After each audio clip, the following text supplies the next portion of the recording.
Buenas tardes para todos, bienvenidos a la clase número 10 de Introducción a la Aerotermodinámica y Propulsión Espacial.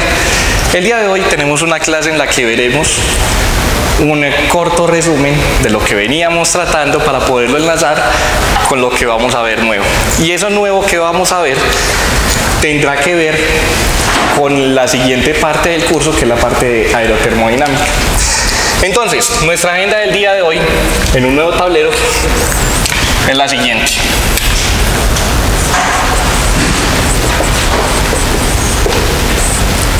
Primero, termo y transferencia de calor, thermal cool transfer, que es lo que veremos. Veremos un ejemplo, que es el ejemplo de refrigeración, más conocido como la nevera. Nosotros le decimos acá nevera, no le decimos refrigerador, en inglés es refrigerator.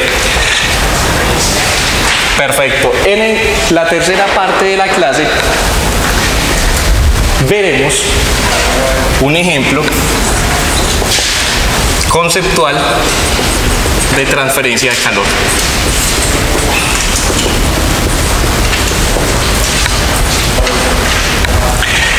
Acá en la segunda, olvidé decirles que empezaremos a hablar de ablation. Ya vamos a hablar de qué es ablation. Y por último, hablaremos de qué es la aerotermodinámica y ondas de choque. Listo, esa es nuestra agenda para el día de hoy. Comenzamos entonces con un muy corto nombramiento, llamémoslo así, de lo que es hablar de las leyes de la termodinámica. Este es un rojo muy clarito, este no me.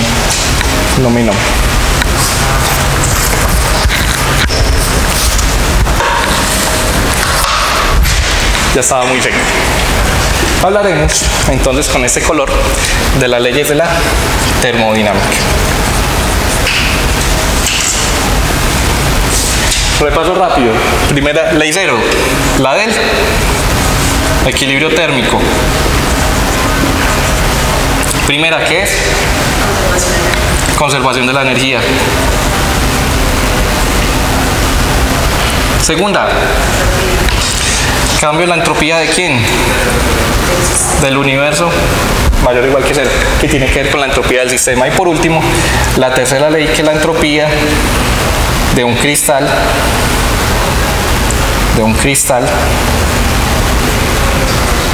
a 0 Kelvin.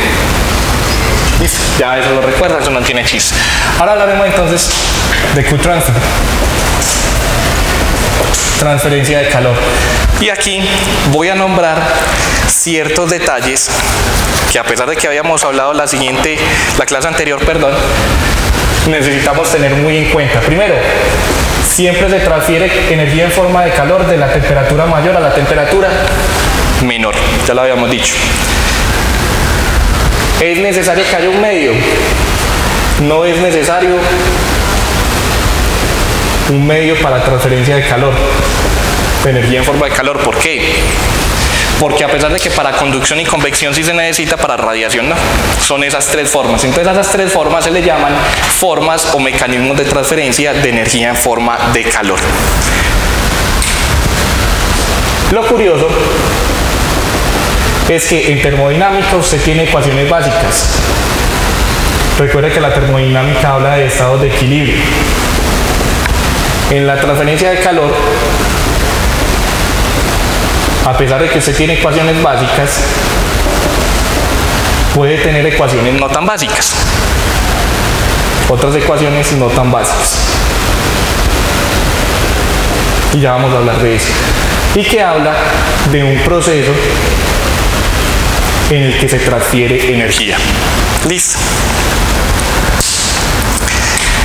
Lo curioso es que estas leyes de energía en forma de calor que se transfiere, muchas veces, en muchos de los casos,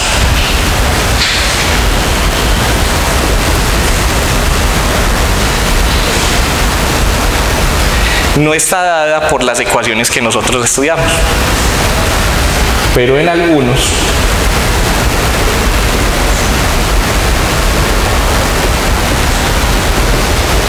básicas de radiación, convección, conducción. Pero en algunos sí se puede escribir así.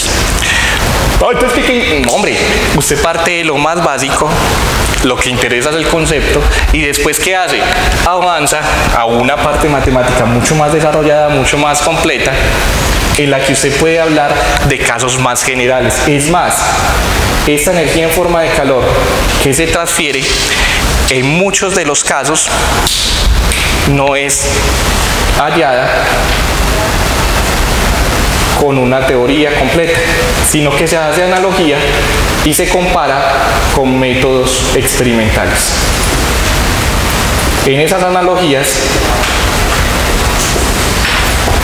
cabe tener en cuenta lo que tiene que ver con CFD, con computación y demás. ¿Por qué? Porque los computadores son más rápidos que nosotros y nos van a ayudar a resolver una situación física mucho más rápido. ¿Por qué tiene que hacerse por analogía y con métodos experimentales? Porque en muchas ocasiones no se tiene claridad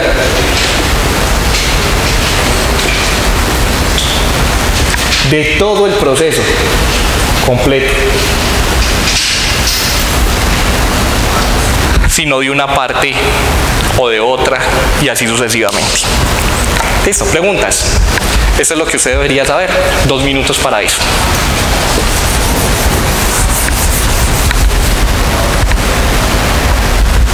Recordemos entonces.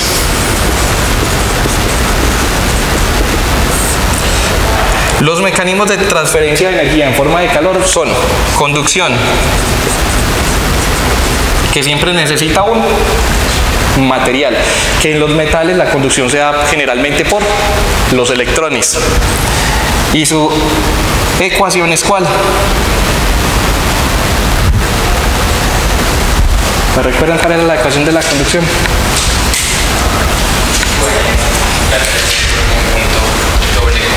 Exacto, igual a exacto, listo. O lo que es lo mismo, la conductividad térmica por la diferencia de temperaturas. ¿Listo? Donde esto lo habíamos llamado el flux, que no es el flujo sino el flux.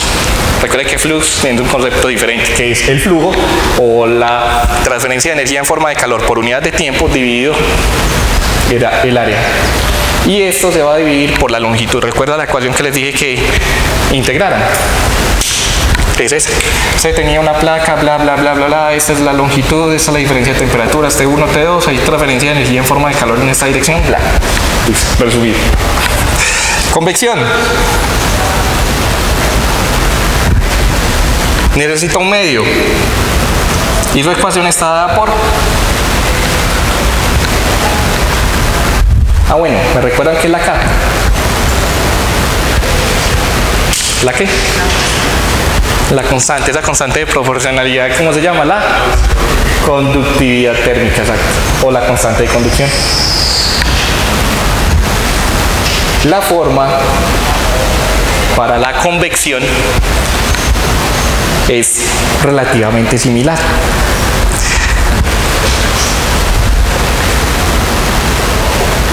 Solo que en este caso nos vamos a concentrar en lo siguiente: en tener una superficie y tener un fluido que se está moviendo con velocidad v infinita o con una velocidad que llamamos constante, y decimos que la transferencia de energía en forma de calor entre la superficie y el fluido está dada por una relación que tiene que ver con la diferencia de temperaturas. Este coeficiente H es el coeficiente de transferencia de calor por convección. ¿De qué depende? De la geometría, depende de el tipo de fluido, depende de la velocidad del fluido, depende de la temperatura, Depende de varias cosas. ¿Listo? ¿Preguntas? La doble comilla solo representa por unidad de área, ¿cierto?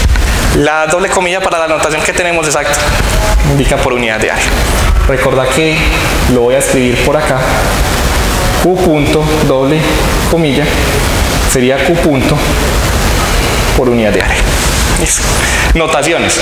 En otros libros, usted lo halla sin punto y sin doble comilla. Entonces, para eso, entonces, recordar que esto se da en joule sobre segundo y metro cuadrado.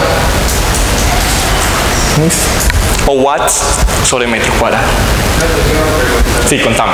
De esa cuando no trabajó, que había cosas como el medio que no podía considerar en ciertas ocasiones. En un fenómeno de ese tipo así tan raro, sí pueden hablar de calor por convección, en un fluido como el vidrio que fluye, comillas, pero más poco. A pesar de que tenés un valor de la conductividad por conducción, recuerda que estos se definen igual para gases, líquidos, sólidos, solo que los sólidos es de mayor cantidad. En el caso del vidrio también lo podrías pensar, solamente que en el vidrio esta H sería más pequeñita. La razón de ello es que en el caso del vidrio no tenés un fluido como tal, porque no le puedes hallar ni la presión, ni la entropía, ni nada parecido. Otra cosa es que a lo largo de mucho tiempo el vidrio comience a fluir. Listo. O sea, su velocidad de flujo más bien, sería muy lenta. Igual las montañas también podrían tener, pero su valor es muy pequeño, o sea, por convección prácticamente no habría transferencia de energía en forma de calor en esos sistemas. ¿Sí? Perfecto. Y el último es por radiación. Y en el de radiación, a pesar de que ya habíamos nombrado una parte, debo anexarle lo que nos interesa. ¿Qué es lo que nos interesa ahora? En la parte de radiación, la transferencia de energía en forma de calor por radiación, que se da por fotones, es necesario agregarle que puede ocurrir entre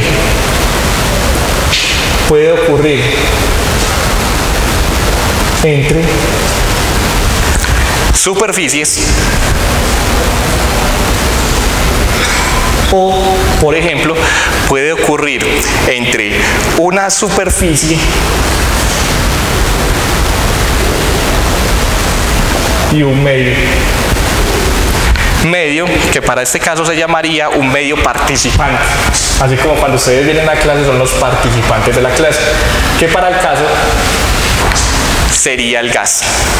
¿Listo? Básicamente, ¿cuándo hay radiación?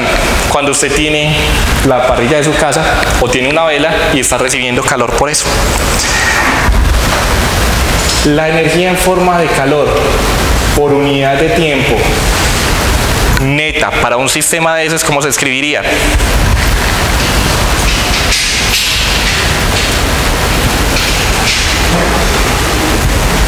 Se escribiría de la siguiente manera.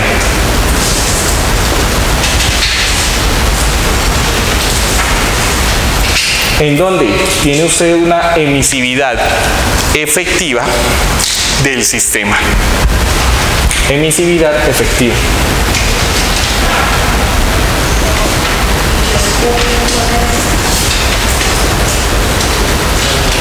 Es la transferencia de energía en forma de calor por unidad de tiempo neta.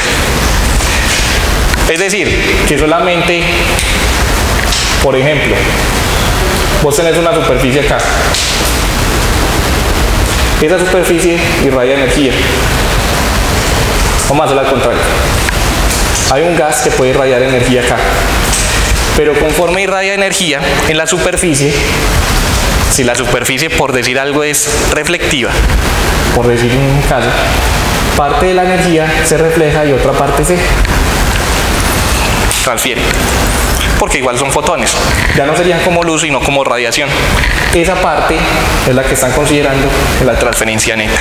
Entonces acá te empiezan a definir la emisividad, la absortividad y otro montón de entidad que son importantes, pero que no las veremos hasta su momento específico.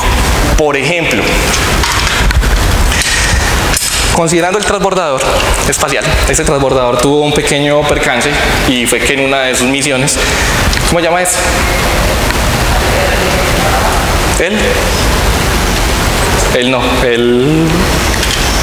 Ok, muchachos. No. Estabilizador. Ok, muy bien, muchachos. Bienvenidos a la clase de El paro los afectó. Yo sé, a mí también me afectó el paro. No, fue en una de las misiones. En una misión, la misión de traída que se desbarató. Bueno, no, muy bien. El estabilizador vertical. El estabilizador vertical tiene también el timón de dirección. ¿Listo? ¿Recuerdan qué hacía? Entonces, traigo eso es precisamente porque tenemos que recordar todo para poder regresar a hablar de la aerotermodinámica. ¿Por qué? Porque en este aparato es muy importante lo que tiene que ver con su diseño. Y recuerden que este es un avioncito, finalmente es un avión. Acá en la parte de atrás, en la cola del estabilizador vertical, recuerden que había una parte que era así, lo voy a exagerar, ahí se está haciendo demasiado grande, y hay un pedacito que se mueve en una dirección y en la otra. Ese pedacito que se mueve en esta dirección o en la otra permite al avión moverse, en el caso de un avión, y ese todo completo sería el estabilizador horizontal. O, dicho de otra manera, permite al avión tener un movimiento. ¿Qué tipo de movimiento estaría haciendo acá? ¿Cómo se llama? Ok, entonces tenemos, regresemos, volviendo a la clase número 4 de aerodinámica, clase número 4 de aerodinámica, tenemos el cabeceo, alabeo y la guiñada, es decir, un movimiento horizontal del avión. Esa sería la guiñada, como cuando te guiñan el ojo, ¿cierto? Entonces, así, guiñada. El alabeo por las alas. Entonces, cuando pasa eso, aumenta sustentación en uno, disminuye la sustentación en el otro, entonces el avión hace esto.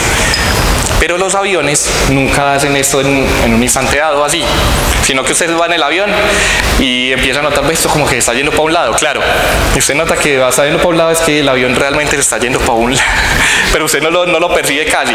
¿Por qué? Porque mientras él hace un movimiento de alabeo, puede estar haciendo uno de guiñada. ¿Para qué?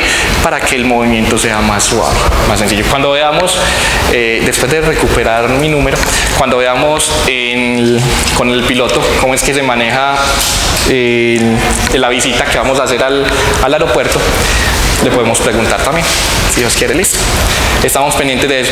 De hacer ya me respondieron y esto lo puedo decir en el video de YouTube, ¿cierto? Eso no tiene problema, sí. No me están pagando, pero estamos haciendo una visita técnica.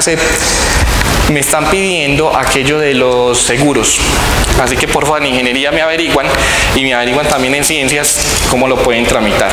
Recuerden, un seguro que tienen que tener ustedes para la visita técnica.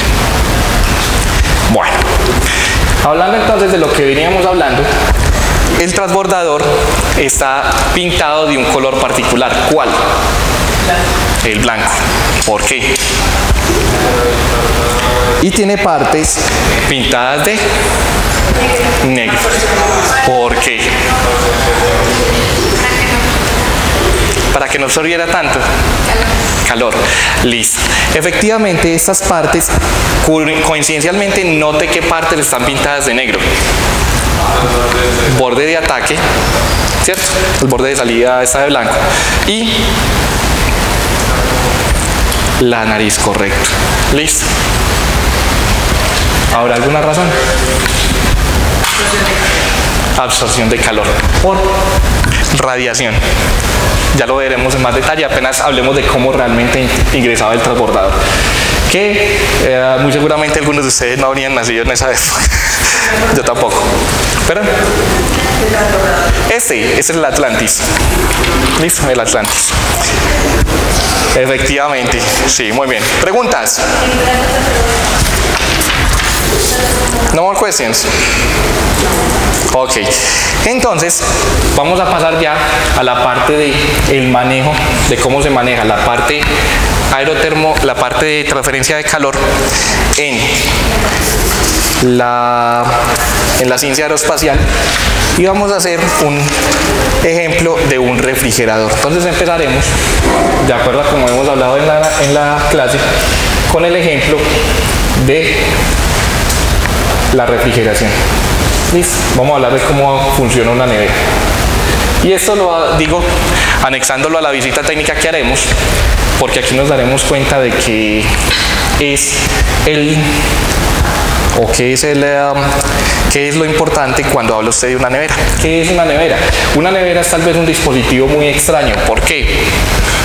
Porque en la nevera usted tiene lo siguiente, tiene una caja aislada, en cierto modo térmicamente, en la cual la entropía de lo que hay adentro, ¿qué?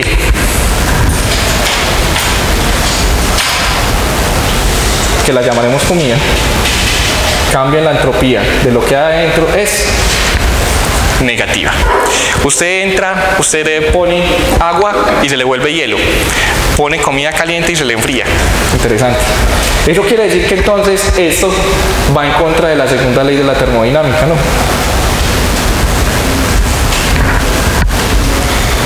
¿Sí o no? No, ¿por qué? Porque pasa lo siguiente, que hay un cambio en la entropía de los alrededores que es menor que cero. Ah, ya es mayor que cero, correcto. Ajá. ¿Listo? Y es muchísimo mayor, o es mayor, a lo que rebaja la entropía dentro de la nevera. De tal manera que la suma de los dos cambios, de la comida más los alrededores, siempre es mayor o igual que cero. La entropía siempre, la entropía de todo el universo siempre aumenta. Es correcto. Y tenés que notar cuál es el sistema, tenés que señalar cuál es en particular. ¿Por qué? Porque dicho de otro modo, para una persona el sistema puede ser solamente la caja de la nevera con lo que hay adentro y el cable no hace parte del sistema. Para otra persona el cable puede hacer parte del sistema y en ese caso las matemáticas son diferentes, pero llega a la misma conclusión. ¿Dudas? Eso siempre se conoce, ¿cierto? La mayor cantidad de gente piensa que las neveras generan frío. ¿Tendrá sentido esa afirmación? Las neveras generan frío.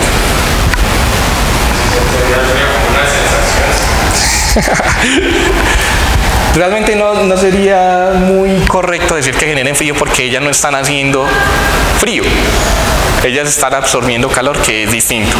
Y esa absorción de calor se da por un proceso que es cíclico. Ese ciclo se produce por un circuito que llamamos el circuito o ciclo de refrigeración.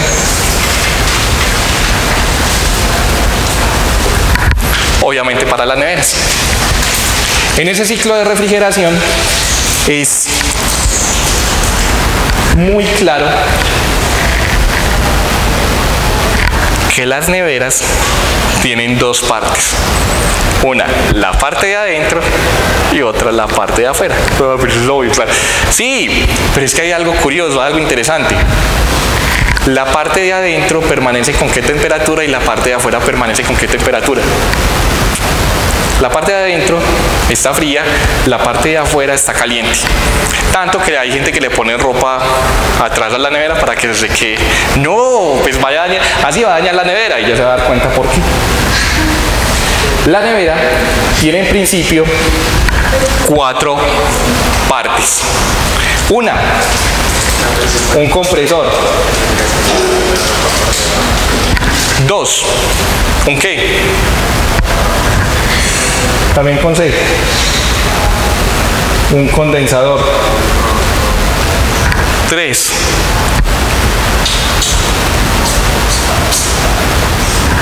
Una válvula de expansión.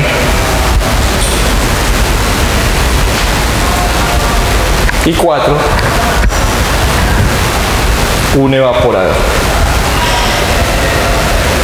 A pesar de que yo no estoy detallando aquí las neveras tal cual, les voy a hacer un dibujito de cómo podría ser una nevera concebida con esos 4 elementos. Y es el siguiente.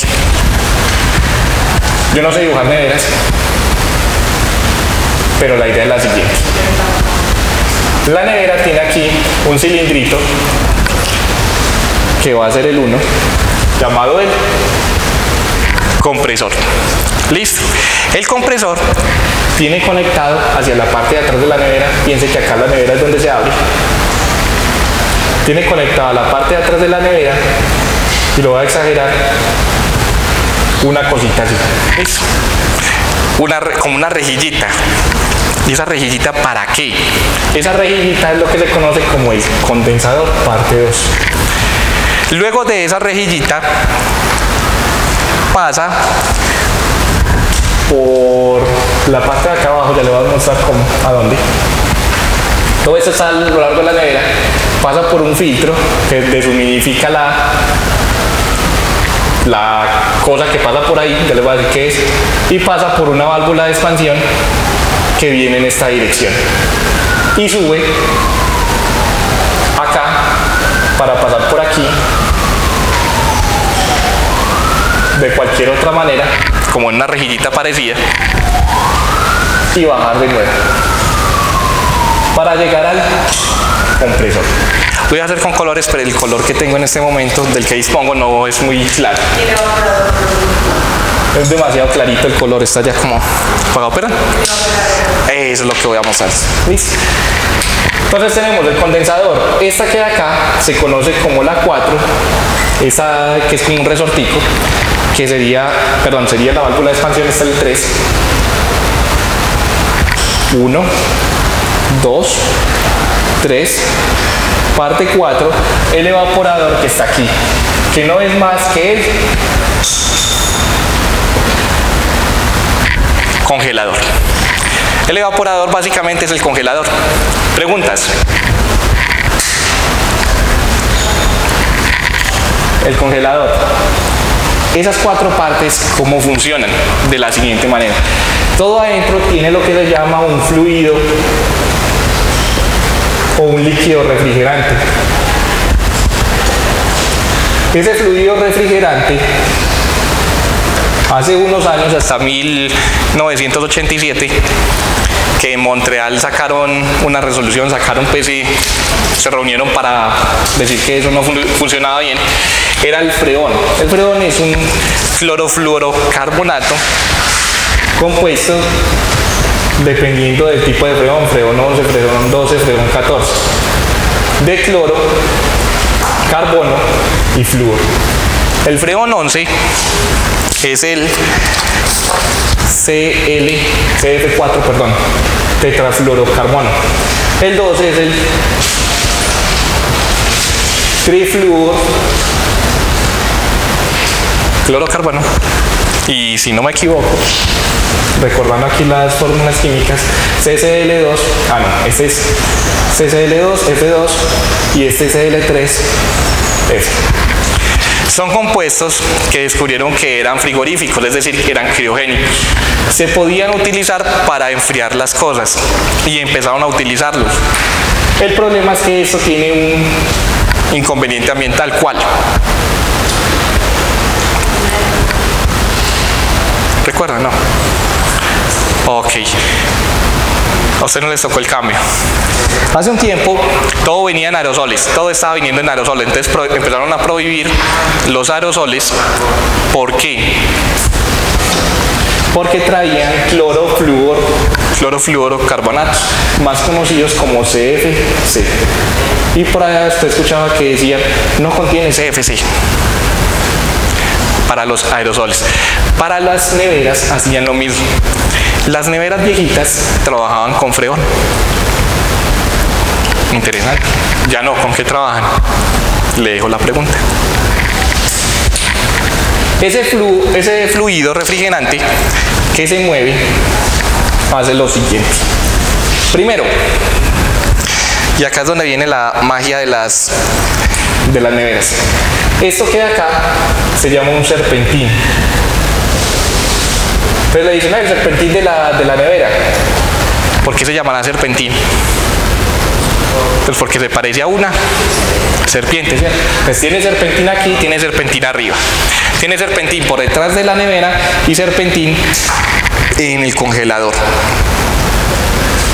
¿Qué hace? Hace lo siguiente.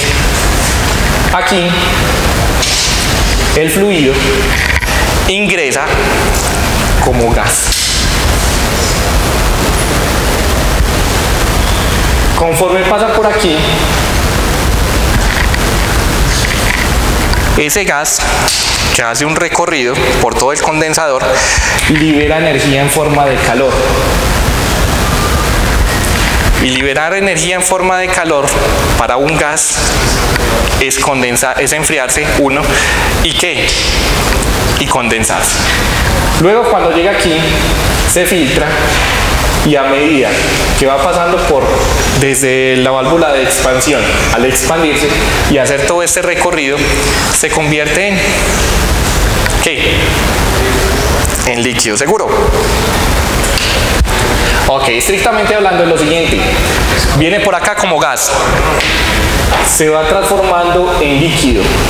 Acá se purifica, acá llega líquido y todo eso llega líquido y una partecita de gas. Y hace este recorrido de nuevo como líquido y parte de gas, absorbe energía en forma de calor, ya sabe de dónde, y se transforma de nuevo en gas. Para bajar de nuevo por dónde, por ese recorrido y llegar al compresor. ¿Cómo ocurre eso? Ocurre de la siguiente manera. Cuando usted tiene aquí, y esto es curioso para que lo miren en términos de los líquidos, de por qué se necesita el compresor y qué es lo que hace estrictamente el compresor. Cuando usted tiene un líquido, él se comienza a evaporar a temperatura ambiente normal. Pero si usted quiere transformarlo en un gas, tiene dos formas. Una, calentándolo, y la otra es comprimiendo. ¿Seguro? Para el caso sería hacer una aspiración de los vapores. Aspirar vapores. ¿Listo? ¿Qué estoy queriendo decir? Cuando por acá viene ya líquido y parte de gas, ¿el compresor qué está haciendo? El compresor está haciendo que ese fluido que tiene líquido y parte de gas cada vez se convierta más en gas. ¿Cómo? Piensen esto. Exacto. Lo que está haciendo aquí el compresor es obligando a estas moléculas a moverse en esta dirección y a las otras que están aquí les está disminuyendo ¿qué?